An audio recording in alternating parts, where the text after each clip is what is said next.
అనకాపల్లి జిల్లా నర్సీపట్నం అసెంబ్లీ నియోజకవర్గ పరిధిలోని మాకవరపాలెం మండలం రాచపల్లి వద్ద గల పైనీర్ అల్యూమినా రిఫైనరీ వద్ద 4వ రోజైన శుక్రవారం కూడా కార్మికుల సమ్మె కొనసాగుతుంది.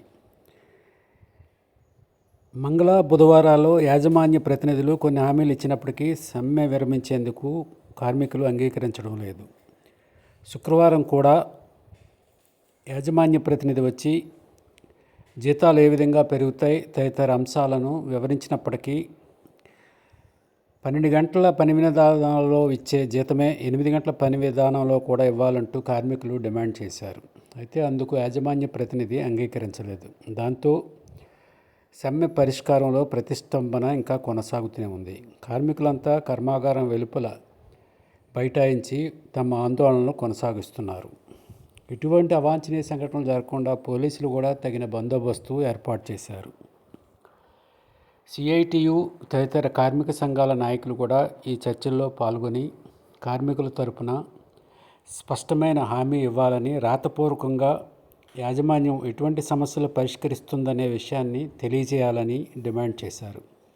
అయితే ఇందుకు యాజమాన్య ప్రతినిధులు అంగీకరించలేదు.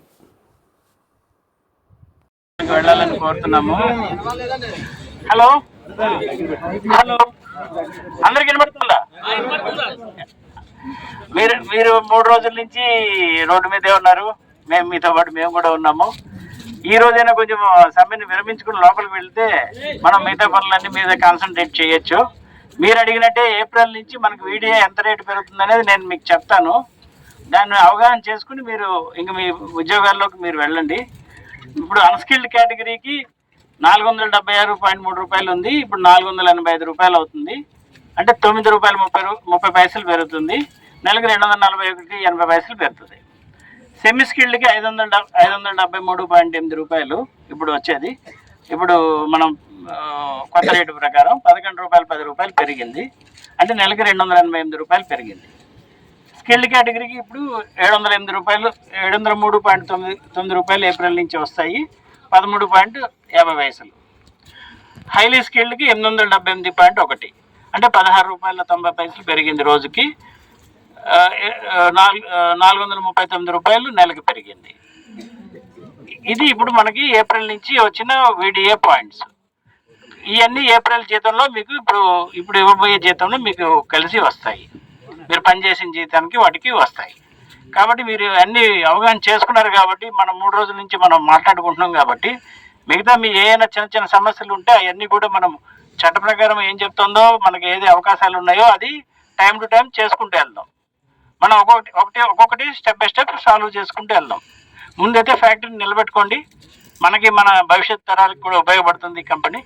కాబట్టి మనము అవగాహన చేసుకోండి. ముందు మనం రోడ్డు మీద నిలబడిపోయి ఇదే కావాలి, ఇది ఇంతే కావాలి అని పట్టుబెడితే మనం ముందుకు వెళ్ళలేము.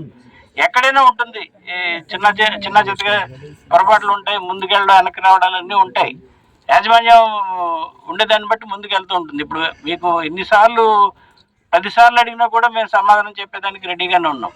మీరు సామరస్యంగా దాన్ని తీసుకొని మంచి హృదయంతో మీరు పనిలోకి వెళ్ళండి ముందు. తర్వాత ఒక్కొక్కటి మీరు అడిగిన, నిన్న మీకు చెప్పడం జరిగింది. ఎల్ఎస్ రావు గారు చెప్పారు, GMHR హెడ్ ఆఫీస్ నుంచి వచ్చిన ఆయన చెప్పారు, మన స్టాఫ్ అందరూ, సూపర్వైజర్స్ అందరూ చెప్తున్నారు మీకు. కాబట్టి మీరు కూడా దాన్ని అర్థం చేసుకోండి. సహృదయంతో ముందుకెళ్ళండి. ముందు పనిలోకి వెళ్ళండి. ఆ తర్వాత మళ్ళీ ఏదైనా ఉంటే చిన్న చిత్తగా మాట్లాడుకుందాం. ఇది నా విజ్ఞప్తి. చెప్పగలిగింది. అయ్యా మీరు నిన్న అదే చెప్పింది నేను మీకు చట్ట ప్రకారం ఏమేది రావాలో అవన్నీ చేస్తామని చెప్తున్నాం. ఇప్పుడు చేస్తారు సార్, జాయిన్ అయిన తర్వాత మరి మీరు అగ్రిమెంట్ ఇవ్వండి. దేనికమ్మా అగ్రిమెంట్? అయ్యా మీరు చెప్పింది, మీరు అడిగింది నేను అన్నిటికీ సామరస్యపూర్వకంగా చెప్పుకుంటూనే వచ్చాను. ఇప్పుడు కూడా మీరు రేట్లు అడిగారంటే అవి చెప్పాను. మీరు ఆ భరోసా మీదే లోపలికి వెళ్తామని చెప్తున్నారు. మళ్ళీ దీనికి రోడ్డు మీదే అన్ని పరిష్కారాలు కావు.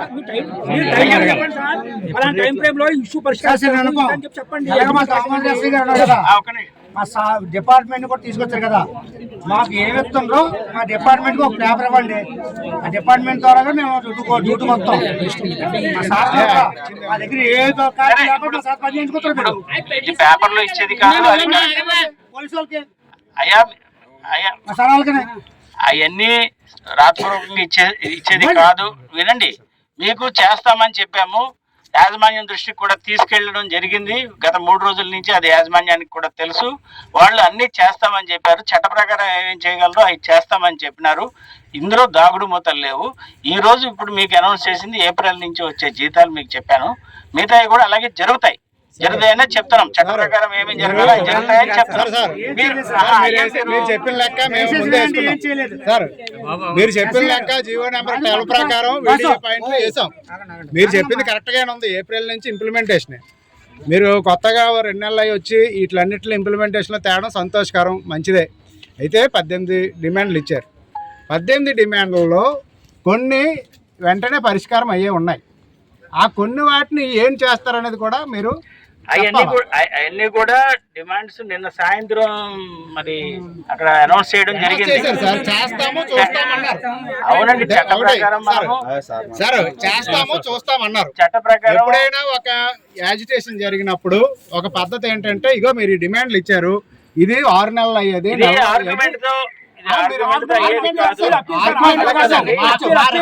మీరు అడగడానికి మా రిక్వెస్ట్ సార్. అనేది ఏంటంటే, ఈ డిమాండ్లు ఉన్నాయి. క్యాంటీన్ లో రెగ్యులర్ ఎంప్లాయీకి 35 రూపాయలు భోజనం, పైన కాంట్రాక్ట్ వర్కర్ కి ఎందుకు లేదు? 250 మంది ఆడితే క్యాంటీన్ ఉండాలి కదా. క్యాంటీన్ కాంట్రాక్ట్ వర్కర్కి ఒక రేట్ ఏంటి, రెగ్యులర్ ఎంప్లాయీకి ఒక రేట్ ఏంటి? అలాంటి చిన్న చిన్న వేరియేషన్లు ఉన్నాయి. అటువంటివన్నీ ఇగో మేము ఈ నెల నుండి అదే జీతం, అలాగే ఇప్పుడు ఈ రోజు జాయిన్ అయిన వాళ్ళకి మీరు జీవో నెంబర్ 12 ప్రకారం అదే జీతం ఇస్తారు. 10 సంవత్సరాలు జాయిన్ అయిన అదే జీతం తీసుకుంటారు. అది లేదు, 10%, 5% పెంచుతున్నారు. ఇది ఈ చర్చ ఇక్కడ జరగాల్సింది చర్చ కాదు. వినండి, ఇది మినిమం వేజెస్ కాంట్రాక్ట్ లేబర్ సిస్టంలో ఏజెన్సీస్ ద్వారా రిక్రూట్ అయిన కాంట్రాక్ట్ లేబర్కి ఎవరైతే ఉన్నారో వాళ్ళకి జీవో ప్రకారము ఏ జీతం ఉంటే ఆ జీతమే ఇవ్వమని చెప్పింది. కానీ 10 సంవత్సరాల ముందు ఇంప్రూవ్మెంట్ ఏంటి అని 10 ఏళ్ళ ఎక్స్పీరియన్స్ ఉన్నాయనికి కాబట్టి ఆ కేటగిరీ దాని గురించే మేము నిన్న చెప్పాము, చాలా క్లియర్ గా స్పష్టంగా చెప్పాం. మీరు చేసుకున్నారో లేదో మీరు ఆలోచించారు సార్. మీరు చెప్పింది వినండి, ఒక నిమిషం వినండి. దానికి స్కిల్ మ్యాపింగ్ చేయాలని చెప్పాం. ఎవరెవరు ఏ స్కిల్లో ఉన్నారు, ఏ కేటగిరీలో ఉన్నారు, ఎన్ని సంవత్సరాల నుంచి పనిచేస్తున్నారు, వాళ్ళ కేటగిరీ ఏంటి, ఇప్పుడు వాళ్ళ స్కిల్స్ లెవెల్స్ ఎట్లా ఉన్నాయి అనేది డీటెయిల్డ్ గా స్టడీ చేసి దాన్ని బట్టి చేస్తామని చెప్పాం. దానికే ఒక 1 మంత్ టైం కూడా అడిగాం. 1 నెల టైం పడుతుంది, ఒక నెల టైం పడుతుందని చెప్పినాం. నిన్ననే చెప్పాం. దానికి ఎవరెవరు ఏ కేటగిరీలో ఉన్నారో అవన్నీ స్టడీ చేసి వాళ్ళు స్కిల్ మ్యాపింగ్ చేద్దాం. వాళ్ళ క్వాలిఫికేషన్ ప్రకారం, వాళ్ళు ఇక్కడ చేసిన ఎక్స్పీరియన్స్ ప్రకారం వాళ్ళకి ఇప్పుడు వచ్చే జీతం ఏంటి, వాళ్ళు నిజంగానే ఆ స్కిల్లో ఉన్నారా లేకపోతే ఇంకా పై స్కిల్కి వెళ్ళే అవకాశం ఉందా లేదా అని స్టడీ చేసి దాన్ని బట్టి చేస్తాము. దానికి టైం కావాలని చెప్పాము అందరికి. చిన్న డౌట్ సార్, మీరు మ్యాపింగ్ గురించి ఇప్పుడు జీతం గురించి చెప్పారు కదా. ఇప్పుడు 12 అవర్స్ చేస్తున్నప్పుడు వీళ్ళకి జీతం వచ్చింది కదా, అది ఇప్పుడు 8 అవర్స్కే వస్తుందా, పెరుగుతుందా, తగ్గుతుందా? మీ ప్రశ్నలోనే సమాధానం ఉంది. అది చెప్పండి. మీరు 12 అవర్స్ చేస్తే వచ్చిందని చెప్తున్నారు. ఇప్పుడు ఇది 8 అవర్స్ చేస్తే ప్రొపోర్షనేట్ గానే వస్తుంది. ఇప్పుడు మీకు చెప్పింది 8 అవర్స్ డ్యూటీ, 8 అవర్స్ వచ్చే జీతం చెప్పినాను నేను. పాత జీతం ఎంత ఉంది అంతే వస్తుంది, తగ్గదు కదా దానికి. అది ఎట్లా మాట్లాడతారండి మీరు? ఇప్పుడు 12 గంటలు చేసేది వచ్చిన జీతం తగ్గితే ఎలాగా సార్? మీరు అయ్యా చట్ట ప్రకారం వచ్చేది 8 గంటలు కావాలని అడిగారు. 12 గంటలు చేస్తే మీకు ఉపయోగపడుతుంది అని చెప్పి కంపెనీ చేసుకుంటూ పోయింది. 8 గంటల తర్వాత లిస్ట్ ఇప్పుడు వచ్చిన జీతానికి తగ్గకూడదు కదా. అయ్యా థ్యాంక్ యూ అండి అందరికి. మీరు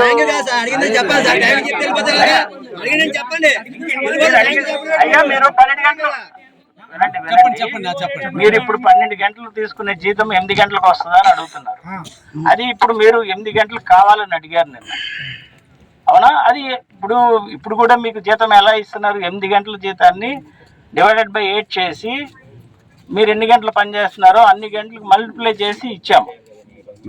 ఇప్పుడు మీకు 8 గంటలది మీకు ఇప్పుడు ఏదైతే అనౌన్స్ చేసామో అది 8 గంటలకు వస్తుంది.